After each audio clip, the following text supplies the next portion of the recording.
بسم اللہ الرحمن الرحیم۔ السلام علیکم ورحمۃ اللہ وبرکاتہ۔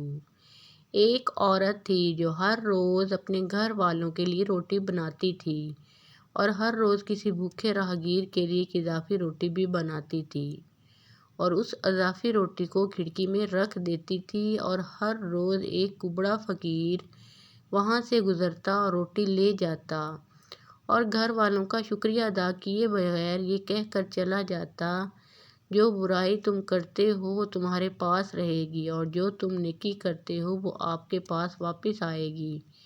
روزانہ کبڑا فقیر روٹی اٹھاتا تھا اور وہی الفاظ بولتا تھا، جو برائی آپ کرتے ہیں وہ آپ کے ساتھ رہتی ہے اور جو اچھائی آپ کرتے ہیں وہ آپ کے پاس واپس آتی ہے۔ عورت کو غصہ آنے لگا کیونکہ اس شخص نے شکریہ ادا نہیں کیا اور احسان نہیں کیا، اور وہ اپنے آپ سے کہنے لگی، یہ کبڑا ہر روز یہاں سے گزرتا ہے اور اپنا مبہم جملہ دہراتا ہے اور پھر چلا جاتا ہے۔ ایک دن اس عورت نے اپنا ذہن بنا لیا اور فیصلہ کیا کہ میں اس کبڑے سے چھٹکارا حاصل کر لوں گی۔ اس نے اس روٹی میں کچھ زہر ملایا جو اس نے اس کے لیے بنائی تھی اور اسے کھڑکی میں رکھ رہی تھی کہ اس کے ہاتھ کانپنے لگے کہ یہ میں کیا کر رہی ہوں۔ اس نے فوراً اپنے آپ سے کہا۔ اس نے روٹی کو آگ میں جلانے کے لیے پھینکا، پھر اس نے ایک اور روٹی بنا کر کھڑکی پر رکھ دی۔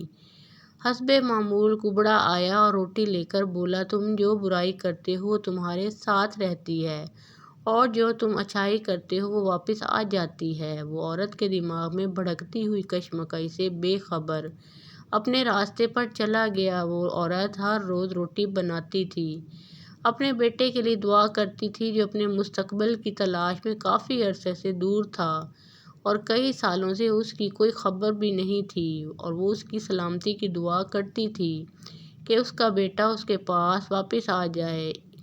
اس دن جب اس نے زہر آلود روٹی سے نجات حاصل کی تو شام کو گھر کا دروازہ کھٹکا۔ جب اس نے دروازہ کھولا تو اسے حیرت ہوئی کہ اس کا بیٹا دروازے پر کھڑا تھا۔ وہ پیلا اور تھکا ہوا تھا اور اس کے کپڑے تقریباً پھٹ چکے تھے اور وہ بھوکا اور پیاسا تھا، اور جیسے ہی اس نے اپنی ماں کو دیکھا تو اس نے کہا کہ یہ ایک معجزہ ہے کہ میں یہاں ہوں۔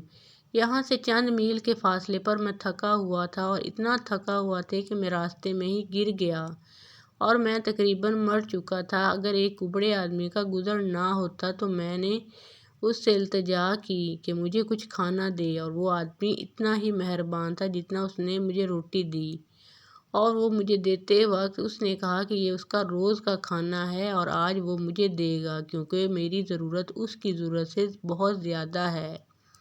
یہ الفاظ سنتے ہی ماں کا رنگ پیلا ہو گیا اور اس کے چہرے پر دہشت نمودار ہو گئی، اور اس نے دروازے پر ٹیک لگا کر وہ زہر آلود روٹی یاد کی جو اس نے آج صبح بنائی تھی۔ اگر وہ اسے آگ میں نہ ڈالتی تو اس کا بیٹا اسے کھا جاتا اور جان سے ہاتھ دھو بیٹھتا۔ اس وقت اسے کبڑے کے الفاظ کا مطلب سمجھ میں آیا، جو برائی آپ کرتے ہیں وہ آپ کے ساتھ رہتی ہے اور جو اچھائی آپ کرتے ہیں وہ آپ کے پاس واپس آتی ہے۔ نیکی کرو، اسے کرنا مت چھوڑو خواہ اس کے وقت کا اندازہ نہ ہو، کیونکہ ایک دن خدا آپ کو اس کے کام کے لیے بیدار کرے گا جو آپ نے اپنی زندگی میں کیا یا جنت میں۔ مزید ایسی ویڈیوز دیکھنے اور اسلامی واقعات کے لیے اس چینل کو سبسکرائب کریں۔